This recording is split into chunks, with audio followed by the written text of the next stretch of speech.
Hello. Thanks ever so much for joining me for my talk as part of the Craft Beer Professionals Virtual Fall Conference. My name is Ruvani Silva. I'm a food and drink writer who specialises in beer. I've written for a range of publications, including Good Beer Hunting, Vine Pair, Texas Highways, Porch Drinking, Craft Beer Austin, and I'm part of the Beer is for Everyone collective. And I'm going to be talking today about a piece that I wrote for the collective when they first started just over a year ago, about cultural gatekeeping and the need for diversity at decision-making level in the beer industry.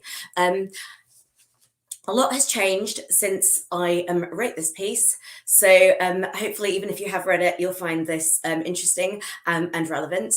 In the talk, I'm going to explain what cultural gatekeeping is, how it works, the ways in which it acts as a barrier to entry and advancement for marginalised groups in the beer industry, and what we can do about it.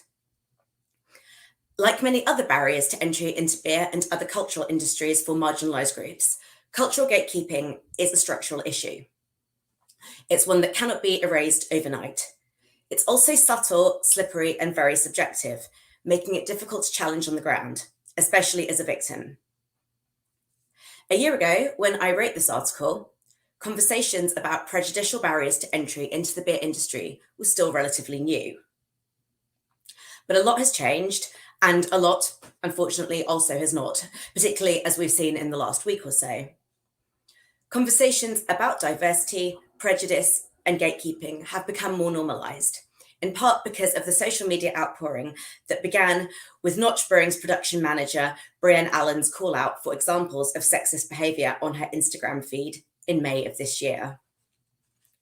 The huge snowball of allegations that were shared in her Instagram stories led to the resignation of high-profile brewers and brewery owners on both sides of the Atlantic, from breweries including Copenhagen's Dry and Bitter, Pennsylvania's Tired Hands, San Diego's Modern Times, and Marble Brewing in Manchester, UK. You may be wondering how instances of harassment, prejudice, and violence are related to cultural gatekeeping. There is a direct connection, as it is the ongoing pervasiveness of barriers to entry and promotion, like cultural gatekeeping, that have allowed these behaviours to become accepted and seen as acceptable in the beer industry, as I will discuss. Greater awareness amongst some does not mean greater awareness amongst all. And the beer industry's Me Too moment, as it has been dubbed, does not mean that things are fixed or that they are better. And an understanding of and discussion about the impact of cultural gatekeeping is still worryingly relevant and necessary. As we have seen in the last week, in the varying reactions among breweries as to whether they considered it appropriate to attend this year's Mikkeller Beer Festival in the light of the damning allegations made of gender-based bullying and harassment in which senior staff were complicit, there is still a huge amount of denial, excuse-making, and boys' club mentality visible in the industry. I will discuss the ways that cultural gatekeeping enables these attitudes and protects perpetrators, and talk about the real ways that we can break this cyclical, prejudicial structure. So, what is cultural gatekeeping?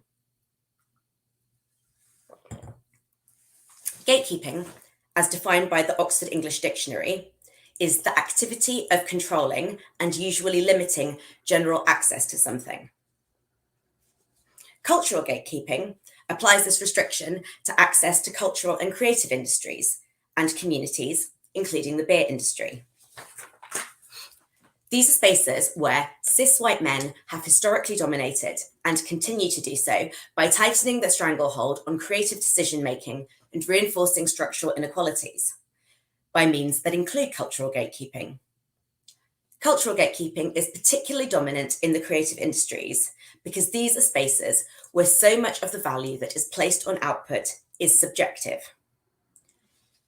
The phenomenon is the decision-making process that is defined by the decision of who or what is in or out, the decision of what does or does not count as good, valid, interesting, relevant, or, of course, cool, the decision of who will be granted the power to make these judgments most significantly. In the article I wrote, the example I used was that of an art gallery owner who decides which pieces of art are good enough to be showcased. The gallery owner's preferences directly affect what the consumer views in the gallery. Therefore, the owner is a gatekeeper in deciding what is viewed as art. They have the power to dictate what is defined as legitimate and valid. Another great and slightly more fun example from popular culture is the scene in Dirty Dancing, which I hope you're all familiar with, where Neil tells Johnny he wants to shake things up, but dismisses Johnny's suggestions, telling him, "Whoa, boy, you're just way over your head here." Yes, this is a scenario between two white men, sorry, but it's also a clear example of class and money dictating taste and acceptability. Also a theme of the whole film, but let's not get distracted here. Think about who decides which books get published, which music gets recorded, which films get made, and of course, which beers get brewed, and by whom. Whether we like it or not, beer is a cultural commodity, a luxury good, and as such, the industry is subject to cultural gatekeeping. I'm going to talk a little bit now about fit, look, and representation. So if you are part of any marginalized group and you're trying to enter a creative industry, it's pretty likely that at some point you will have been turned down for a role because you're not the right fit. The frustration of knowing you're fully qualified, brimming with enthusiasm, armed with glaring references, but have been rejected for what can seem like an arbitrary concept, the right fit, can be agonizingly demoralizing, and if it happens repeatedly, can often be enough to make you rethink your choice of career. Having experienced this personally, I can attest to how traumatic and soul-destroying it can be when the right look is not the brown look. Of course, the idea of what constitutes the right fit is not arbitrary at all. It is a construct created by the dominant group as a means by which to protect their privileged positions in these industries. The right look or the right fit has a strong tendency to mean those who look like, act like, and come from similar backgrounds and have similar values to the dominant group. Cis, white, and in creative industries, often middle or upper class men. It also reflects informal networking, privileged access to cultural industries that comes from who you know, where you grew up, what school you went to, and sadly, who your parents know. By rejecting applicants with whom they do not find affinity, the dominant group retain their power. This is how cultural gatekeeping reinforces existing hierarchies in the cultural industries. When considering what is the right look, bias becomes more clearly visible, as the dominant group often want and expect the face of their business to retain the uniformity of their own background, and a foreign name or accent, different skin color, or gender may be enough to ensure an applicant is not up to the desired standard, however well qualified they are. Hence the growing movement to promoting anonymous applications. Since I wrote this article, the impact of cultural gatekeeping in the beer industry in the US has been analysed in detail by Nathaniel G. Chapman and David L. Brunsma in their important academic book, Beer and Racism. In one example from the book, Black male beer influencer Tony recounts, "There weren't many apprenticeships like the ones that white folks are privy to. So the aspiration to become part of the industry was viewed by us as more a product of privilege." This is how the industry is groomed to resist change, and it is an ongoing issue in the beer industry. How do we recognise cultural gatekeeping? Unlike many other, more visible forms of bias, cultural gatekeeping can be difficult to recognise and even more difficult to prove. You might be wondering how we know if we're being rejected, passed over, or demoted due to cultural gatekeeping, or simply because we're not the best candidate. The simple answer is it's impossible to know for sure, especially because one of the most insidious and challenging things about cultural gatekeeping is that much of the time it comes from unconscious bias. This means that the perpetrators themselves may not even realise that they are doing it. Privilege and power can be so deeply ingrained that an employer may not even understand that they are not giving a candidate from a marginalised group an equal opportunity, that their unconscious bias has already decided that they prefer the candidate with their own background. A really, really clear example of this from popular culture that literally had me jumping up and down in front of the television is from Sex and the City, when Charlotte is interviewing for her replacement after quitting her prestigious job as an art gallery curator in series 4. With a huge queue of expectant candidates outside her office, Charlotte offers the job to the first candidate she interviews, who not only looks just like her, but studied the same subjects and is clearly from the same socio-economic background. My heart absolutely ached for the remaining candidates, sitting hopefully, not knowing that they never stood a chance. The kindest way to look on this is as unconscious bias, but that doesn't make it less infuriating, hurtful, or wrong. The slippery nature of cultural gatekeeping also grants employers plausible deniability, making it easy to fob off accusations of prejudice which are hard to prove. And of course, the onus for proof is always on the victim. If you feel that you've experienced cultural gatekeeping, you probably have. As members of marginalised groups, we often experience it so regularly that it becomes easier to spot. Of course, when you're turned down for a role which goes to someone who looks and sounds exactly like the boss, knowing why this happened doesn't make it less painful or frustrating. This is how a cultural glass ceiling is created. The impact of cultural gatekeeping is a cyclical pattern of power reinforcement. By limiting access to control over ideas, topics of discussion, products, and presentation defined by a narrow yet unspecified set of rules belonging to the dominant group, that group is able to retain their historic and numerical control of the decision-making process and perpetuate their position as cultural arbiters, while purporting to give fair consideration to every person and every idea. So, we go round in a circle here. In theory, marginalised groups are being given a chance, except that we're not, because the dice are loaded against us before we even start. As Chapman and Brunsma uncover in Beer and Racism, the craft beer industry remains dominated by white college-educated males hiring other white college-educated males. When the power to decide what is tasteful, interesting, and valid is held in the hands of one type of person, cultural output becomes limited to what that one group prefers. As members of marginalised groups, we are often forced to contort the way that we think and the things that we like in order to better fit in and stand a chance of being accepted into this pre-prescribed mindset that is very, very much not our own. Let's go back to Mikola. So how is it that they've been able to get away with the kind of abusive, sexist, prejudicial behaviours they've gotten away with? Because they are employing very deliberately people, other white cis men, beer bros who have similar outlook and a similar way of behaving to the way that they behave. This is how the culture gets reinforced from the inside.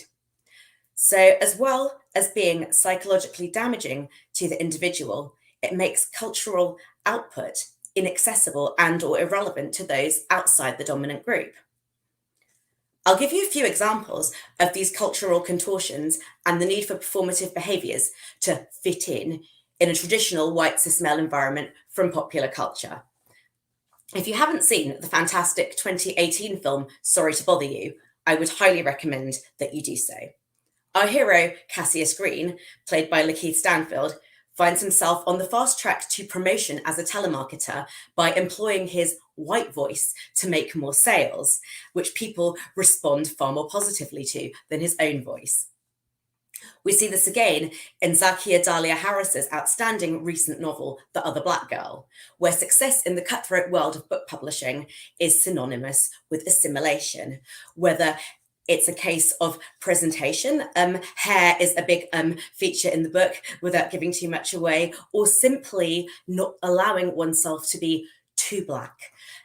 offering enough of a minority perspective to give a tokenized opinion that's acceptable to white colleagues, but never pushing it so far that they feel out of their comfort zone. This is something I'm sure that a lot of people are very, very familiar with. Another moment that I really relate to is in the film Legally Blonde, where after being sexually harassed at work and on the brink of quitting, Elle Woods exclaims, "I'm sick of wearing pantyhose."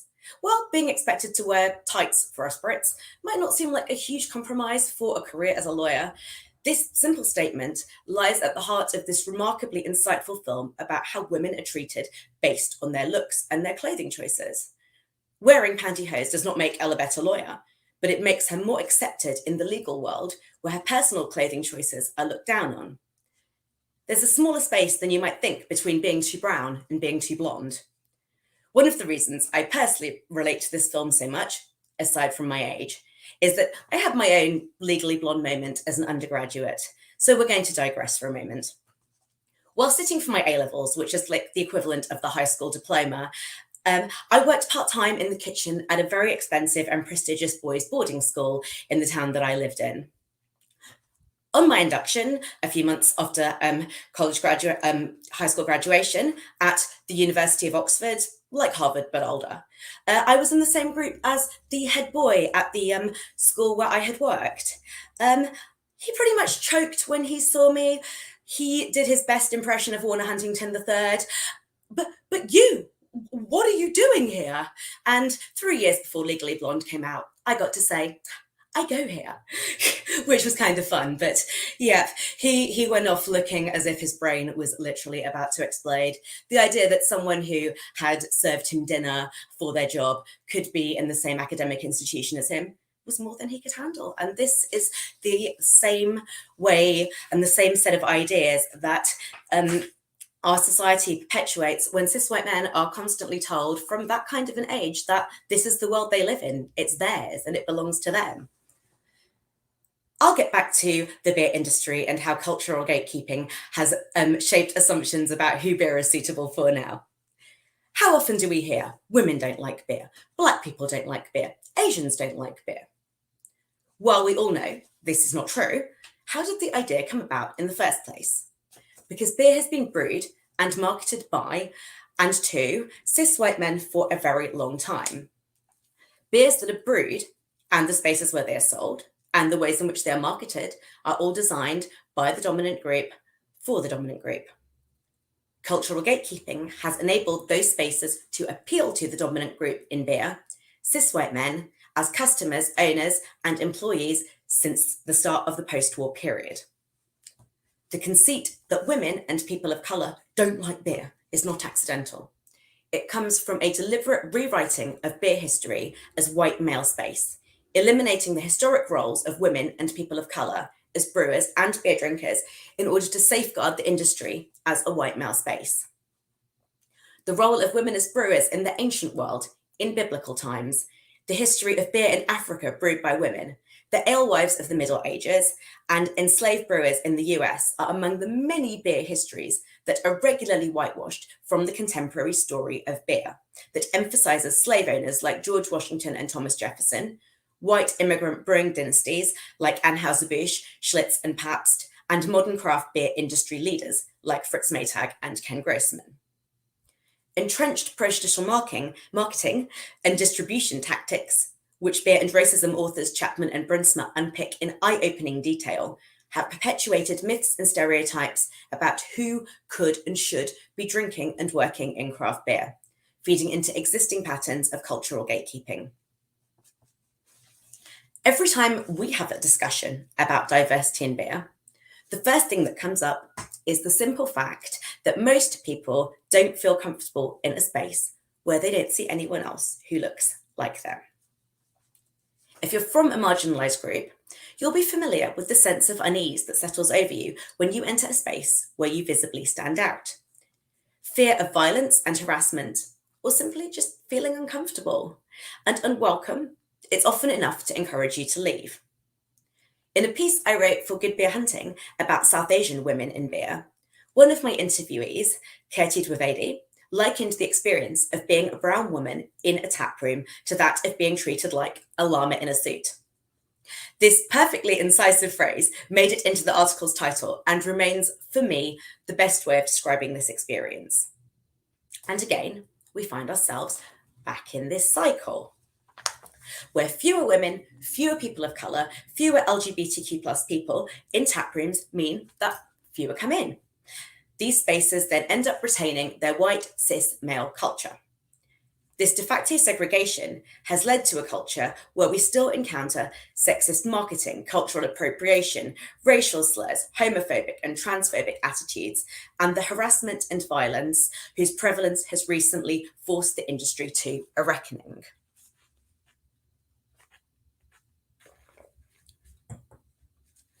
Newly released data from the Brewers Association, taken from 500 randomly selected breweries, tells us that 93.5% of brewery owners were white, 2.2% were Hispanic or Latina or of Spanish origin, 2% were Asian, 0.4% were Black, 0.5% were listed as other, and 1.1% preferred not to answer. Meanwhile, for gender, 75.6% of respondents were male, 23.7% female, 0.2% non-binary third gender, and 0.6% preferred not to answer. I mean, those are huge discrepancies, huge. Additionally, when looking at breweries as a whole and taking into account multiple ownership, the majority, 58.6%, contained no women ownership, compared to 41.4% that had at least one woman owner, but most tellingly, only 2.9% were entirely women-owned. It's very clear here to see the impact of cultural gatekeeping on what is being made, by whom, and for whom. The fact that there is no data cross-referencing gender and ethnicity, and no data referencing sexuality, speaks volumes in itself and is increasingly frustrating when we want to get a fuller picture of who is making what decisions in the industry.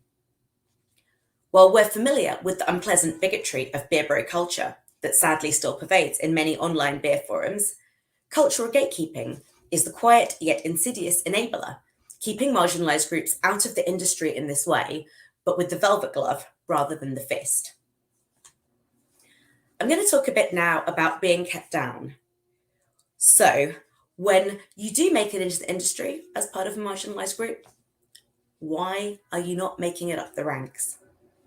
This is another feature of cultural gatekeeping, the intentional or unconscious keeping down of those members of marginalised groups who have made it through the door, but keeping them in junior roles where they have little power or agency. Keeping members of marginalised groups out of decision-making, denying them opportunities to be promoted, and, in extreme cases, making them so uncomfortable at work through prejudicial behaviour or low wages that they are forced to leave, are all forms of cultural gatekeeping that perpetuate existing hierarchies. Bringing in minority employees, but stymieing their ability to progress in the industry has become increasingly common measure of performative diversity in cultural industries, and belies a desire to retain control of both creative and business decision-making by the dominant group, while putting on a face of diversity and acceptability. In another piece that I wrote for Beer is for Everyone, I go into detail about the knock-on effect of this type of gatekeeping, the issue of toxic gratitude, where marginalised groups are pressured to accept less money, less control, less respect, because they are told that being allowed into the building in the first place should be enough for them. This particularly insidious side of cultural gatekeeping can be seen in the now infamous Founders racism case, when Black employee Tracy Evans reported and refused to work with white colleagues who repeatedly used the N-word and thought it was funny to label the office equipment the Black guy printer and the white guy printer. I mean, really? Really? Founders refused to take Evans' complaint seriously and instead fired him for supposed inefficiency. While not specifically stated, the clear implication of Founders' response is that Evans should have been grateful to have been allowed into the hallowed white space and should have been accepting of the casual racism that he was subjected to, almost as a tax on being allowed into beer bro territory. The searing accounts of egregious sexism, bigotry, and violence detailed in the Instagram stories shared by Brianne Allen, Siobhan Buchanan, Fanny Wandel, and so many other women offer clear examples of the same sense of entitlement and pervasive desire to maintain white male privilege and cultural hegemony by disrespecting women, stymieing them professionally, forcing them to work in hostile environments, and, worst of all, physically and emotionally abusing them. These actions all prevent industry change coming from within. If members of marginalised groups are prevented from making it up the ranks to decision-making positions, it becomes very difficult for them to affect the kind of cultural change they would be able to if they had more power. To return to last week's Twitter storm around the breweries who signed up to the Brave Noise initiative but still plan to attend the Mikkeller Beer Festival, this is a clear example of this kind of performative faux awareness that amounts to nothing more than virtue signalling and clearly demonstrates that there is a pushback against a real change in some pockets of the industry. Just in case anyone watching isn't aware, the Brave Noise Beer is a collaboration brewing project in the style of Black is Beautiful and All Together, with a shared recipe and awareness and fundraising imperative. The initiative was launched by Brianne Allen of Notch Brewing to keep the momentum raised by her Instagram stories going, and, in the words of the Brave Noise site, to honour those who have spoken out about their gender discrimination, racism, sexual assault and harassment, and to bring further awareness to the issues of women, people of colour, LGBTQIA+ individuals face in craft beer. In the light of many allegations made against Mikkeller by staff members across their international locations, which you can find details of in Kate Burnow's meticulously researched and sensitively reported article in Good Beer Hunting at Breaking Point, published on July 1st this year, for a brewery to sign up to Brave Noise but still participate in Mikkeller's Beer Festival is nothing less than an act of egregious hypocrisy, as the company has made no meaningful steps to change their culture in the time that's passed. At the time of writing, 28 breweries have now pulled out of the festival, in large part due to social media pressure. It shouldn't have to come to that, but it has, and it's better than nothing. But the fact that so many were willing to go along in the first place does tell us a lot. I'm sure that many of you will have watched and followed the intense debate around accountability, cancel culture, the purpose and value of boycotting, and the need for responsible purchasing, which I won't rehash in detail here. But to return to the subject at hand, many of the accusations about Mikkeller place blame very firmly in the hands of the owners and the culture that they have cultivated in the organisation by bringing in other white cis men who then perpetuate and reinforce bigoted beer bro behaviours. So we come back to the same situation. Cultural gatekeeping is directly affecting the landscape of our industry by preventing people with different, broader perspectives and different, broader experiences from coming in and being promoted to higher level positions where they can effect real change. See also Brewdog.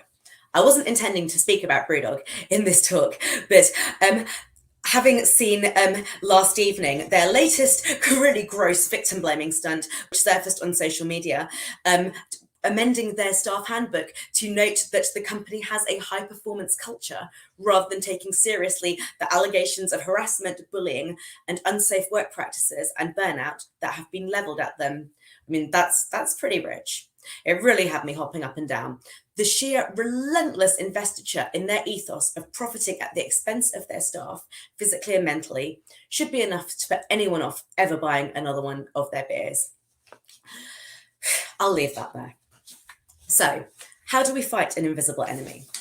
It can be very difficult to challenge this kind of strong, visible resistance to overturning regressive and prejudiced business practices like cultural gatekeeping. It's also very tiring. It can be very easy to retreat into a safe echo chamber of like-minded progressive beer folks who actively participate in diversity initiatives and speak up for each other. But it's important to retain an awareness that the rest of the industry is still out there. In beer, as in every other industry, the news cycle moves on pretty quickly. and it can be hard to retain interest and momentum in the ongoing battle to improve access and diversification of the industry. We do get burnt out talking about it. It does get tiring. Everyone wants to stop banging the drum, but it's still, it has to be done, and it's hard. It's very, very hard. Many of us in the industry who regularly speak up about issues of diversity and equality, barriers to entry, and prejudicial behaviour are regularly harassed online, ignored, made fun of, belittled, and told to stop making a fuss. We've all heard that one, haven't we? Pushing back against vocal and visible aggression is hard, but we can see who and what we're up against. When it comes to cultural gatekeeping, the lines are more blurred because it is less easily visible and harder to prove.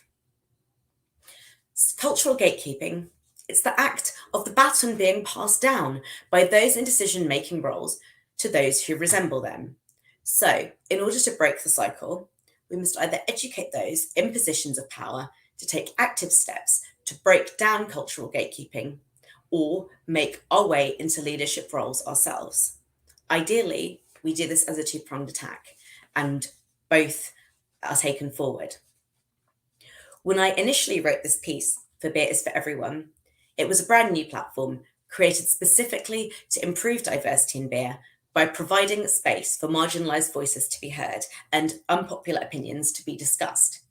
A way to take control of dismantling barriers to access by creating new paths into the industry. Creating dedicated spaces for marginalised groups, spaces that are safe, accepting, and professional, is a major way to combat cultural gatekeeping. By replacing the gatekeepers and building new gates, we are taking direct action against both conscious and unconscious bias. By no longer relying on the dominant group to allow us into their special space, we are able to realise our potential on our own terms and in spaces where we can fully express our own interests and skill sets, rather than forcing ourselves into spaces where we must think and act like the dominant group. In this way, we are able to break through the cultural glass ceiling, attaining decision-making leadership positions where we have the power to diversify the industry in a real and meaningful way. Overturn stereotypes, broaden access, create processes of accountability, and make spaces that are diverse and welcoming. I'm going to finish up now by talking about some of the fantastic groups and organisations who are working to break down barriers to entry, end cultural gatekeeping, and bring diverse leaders into the beer industry, and tell you all a bit about their work. I'm happy to say there are far, far more than I can mention here, so apologies to those whom I miss, but hopefully this will give you a flavour of some of the work that's happening to push back against major issues our industry faces when it comes to diversity, representation, equity, safety, justice, and accountability.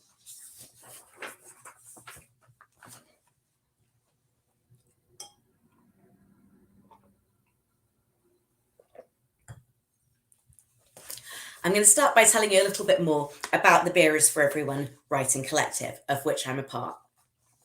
Beer is for Everyone has been running for just over a year. We just celebrated our first birthday, which is pretty exciting. It started as a grassroots project that was born from the need for more diverse bodies, spaces, and voices within the beer community.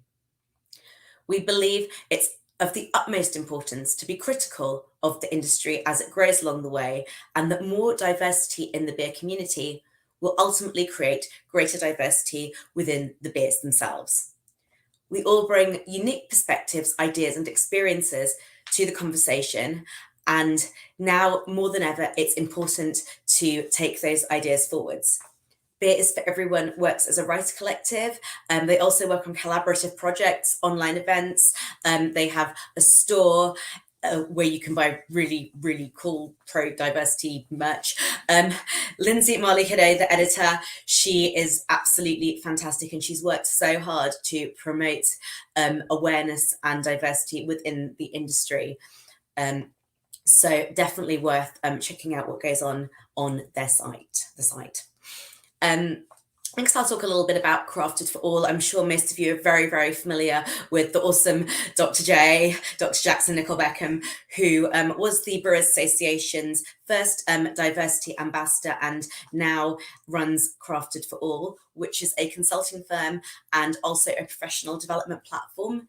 It fosters inclusive, equitable, and just spaces and experiences in the craft beverage sector, using academic and industry experience, organizational research and theory, and a passion for engaging storytelling to deliver custom consulting solutions and transformative learning experiences. So if you've got a business and you want to know how to make it more diverse, this is the place to go. And you'll be working with some of the most experienced and really, really solid voices in the industry. Dr. J and her team are absolutely amazing. Beer culture, again, I'm sure many of you are familiar with, has been going since 2017. It's a fantastic community resource, learning platform that advances and creates opportunities for diversity, equity, and inclusion in the beer community. They have scholarships, they have a jobs board, mentorships, collaborations, partnerships, and a paid blog, and are headed by Letitia Cook at present. It's a really, again, another really, really great initiative to follow. Beer Diversity is Ren Navarro's platform. So it's a company that educates. It's a resource to build from out of a passion and love for the industry, and Ren's experience in public speaking and history in the drinks world, alongside her perspective as a queer Black woman, makes her an essential voice to work with in outreach involving creating welcoming and diverse spaces and environments. So again, Ren has a toolkit, offers bespoke consultancy, partnerships, and collaborations. So definitely check on what's going on at Beer Diversity. The Michael Jackson Foundation for Brewing and Distilling. This is a relatively new initiative started by Brooklyn Brewing's Garrett Oliver.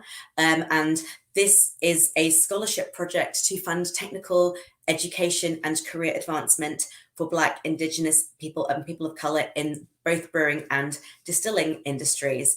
So that's something to look out for if you want to take your education forward. There's so many fantastic forums and initiatives going on at the moment. I'm just going to talk about a few.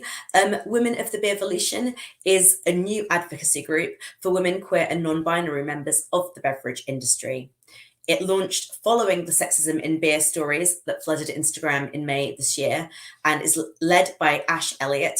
And they are fundraising to support those leaving threatening and abusive workplaces, as well as working on data insights around sexism in beer, fighting for festival safety for women, queer, and non-binary people in the industry, creating resources to promote safety and allyship, and offering legal advice, as well as partnering on Brian Allen's Brave Noise collaboration beer, all of which are working towards creating a safer and more inclusive industry.